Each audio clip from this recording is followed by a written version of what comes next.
not done this project, not even close. But looking back, we've already made 6 mistakes. And the last one, that's the one that slowed us down more than anything else. It's 9 o'clock on a Monday. It wasn't a tool, it wasn't a part, it was us. Now, we're not just rebuilding this boat, we're converting it to a full hybrid electric system. And along the way, we've learned a lot, mostly the hard way. So if you're thinking about taking on something like this, here are the mistakes we've made so far. The first mistake was designing the engine room in stages instead of starting with the end goal. Back, we'll try to kind of lift it in and deke it in down on the bottom over here. We went from Detroit diesels to Cummins, Okay, Rocky, if you want to come down a little bit, we'll get this. Yep. and now to hybrid. And each step was based on what we were doing next, not where we were trying to end up. So things like ventilation, layout, and exhaust ended up being done more than once. Stack directly over where the fresh air needs to go, the generator sets. It gives me access to places where I already have holes in the hull on the side. Every time we changed direction, we were reworking something we'd already finished. So the whole cavity is 98 inches. And the batteries themselves are 38 inches. And over roughly. time, that really adds up. This is the current layout that we're working with. The second mistake was thinking it would be easy to get parts and not planning far enough ahead. All right. That's what I do. At the beginning, we figured So if we what needed this something, is, we'd just order it, get it the next day, and keep moving forward. Is a set of flow control valves for hydraulic solenoids for my steering system. And it is a new old stock piece, which means it is brand new. It's just been sitting on a shelf for quite a while, which is awesome because I get a really good deal on it. But that's not how it works.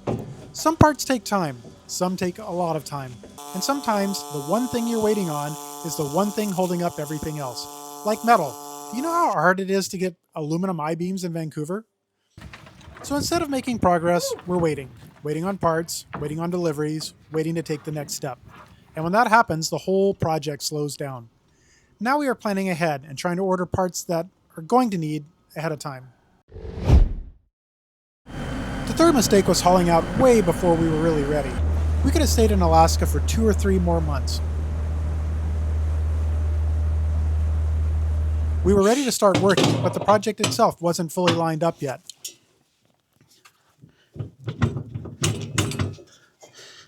Parts weren't all there. Big decisions were still up in the air. Looking to reclaim as much space as possible. So we might just make this wall the outer wall of the boat. Not sure on that yet. And what that means is the boat is sitting, and it's still sitting, with us living on it, on pavement, not in the water. And when that happens, you're paying for it in more ways than one. Not just financially, but mentally too.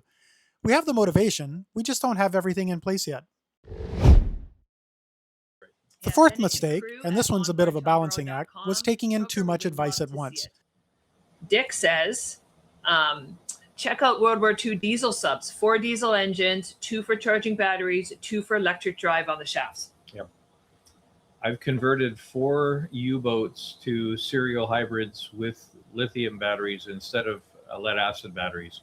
The performance is game-changing from a tactical point of view and frankly a people environment point of view. No gas. True. Okay, wait, you converted 4 submarines?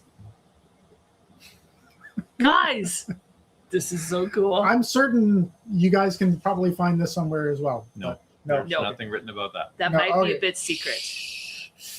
We asked for input from you, and we got a lot of it. And honestly, a lot of it was really good. But when you've got that many ideas coming in, it's easy to start second-guessing your decisions, which is exactly what we did. It definitely makes a lot more black. We started rethinking things, we changed direction, and before you know it, we weren't really moving forwards anymore. I mean, that's pretty promising so far. I mean, it's like lighting rock on fire, I suppose. Some people call it analysis paralysis, and that's pretty much what it feels like. At a certain point, you just have to make the call and keep going. That said, keep the ideas coming. A lot of them do end up shaping what we are doing and how we are doing it. The fifth mistake, and probably the biggest one on the technical side, was underestimating how connected everything is. On a boat like Tangaroa, nothing stands alone. You change one thing and it affects 3 others. Move the generators and now you're dealing with ventilation. I'm not going to take this out of the engine room because I'm going to ding everything on my way by. Put her down. Change the ventilation and you're cutting new holes. Change the layout, now you're affecting access, maintenance, and everything. The batteries in the battery space, or in the machinery space, becomes a different temperature management issue than the batteries in the living space, right? Yeah. It all ties together. And once you start making changes, you realize pretty quickly that you've opened up a can of worms. Morning, and Blaine's got concerns. These are the things he thinks about in the middle of the night. Yes. But- Here are my concerns. This layout works. First and foremost, I hate how much room these batteries take up in our work area here. This is where our laundry is going to be. This is where my workshop is going to be. And these batteries just suck up way too much space. I don't like that. The other issue is we are standing way forwards right now on the boat. And that means all this battery weight is going to be forward of the midline, which may make us quite bow heavy. Yep. And the last mistake, the one that probably slowed us down the most, was trying to work on this every single day. It's 9 o'clock on a Monday. The regular coffee's going in. I'm sitting here answering YouTube comments. And Janice is drinking her hot tea again. Oh, that's good. That's pretty good, right? That was I really like that. good. Welcome to day, gosh knows whatever in the yard. We're obviously losing our minds. We have decided over the last couple of weeks that we are burning ourselves out. We thought the more hours we put in, the faster we'd get through it. But it doesn't really work like that. We got tired. And if I'm being honest, we started getting on each other's nerves a bit too, which doesn't help when you're living and working in the same space. We're doing things half-assed sometimes. No, I don't. I think we're doing stuff fast and efficiently sometimes. Efficiently, I'm covered in diesel. Well, you're efficiently covered in diesel. So as you can see on this... The fuck? I told you to stop. So now we changed how we do it. We work Monday through Friday, and we take the weekends off. And we're actually getting more done that way. Because this isn't a sprint, it's a long haul. And we're still right in the thick of things. There'll probably be a few more mistakes before we're done, that's just part of it, but we're sharing it all as we go. So if you've taken on something like this before, or you're thinking about it, let us know. What did we miss? We read the comments, we take the input seriously, and there's a good chance your ideas end up shaping guys, what we I'm do so next. offended. No, we're not. No hard feelings, but this is pure snake oil, Brent. It would be best to bring back the diesels. Okay. The Detroits or the Cummins?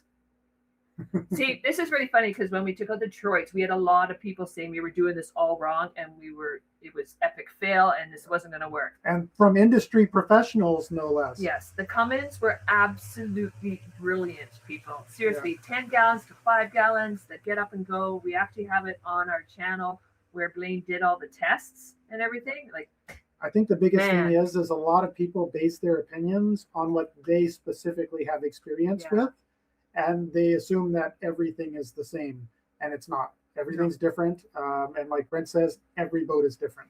Yeah, and the only comment I'll make on that is that when I started electrifying boats and building the batteries at Corvus Energy back in 2009, Google Corvus. I didn't get one suggestion that this was snake oil. I was offered free medication, hospital stays, extended drug holidays, all sorts of things because everybody said I was completely cracky nuts to even think about turning a propeller with a battery.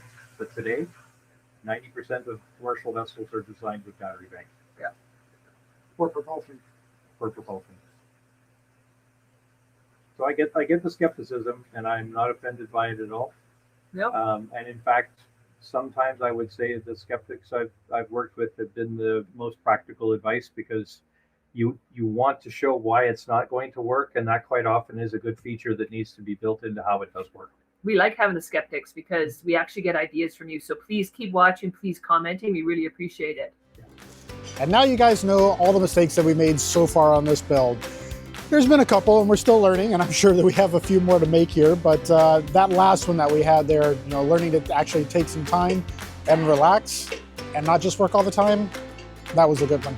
I just want to say a big thank you to all these awesome people right here. I wouldn't be able to do it without you guys. It is super awesome to have you all on board. If you want to see your name up on these lists, hit www.onboardtangaroa.com. If you want to see this entire build from the beginning, check out this video over here. It's the reasons why we started it. And if you want to see the whole playlist of all the videos, check out this playlist.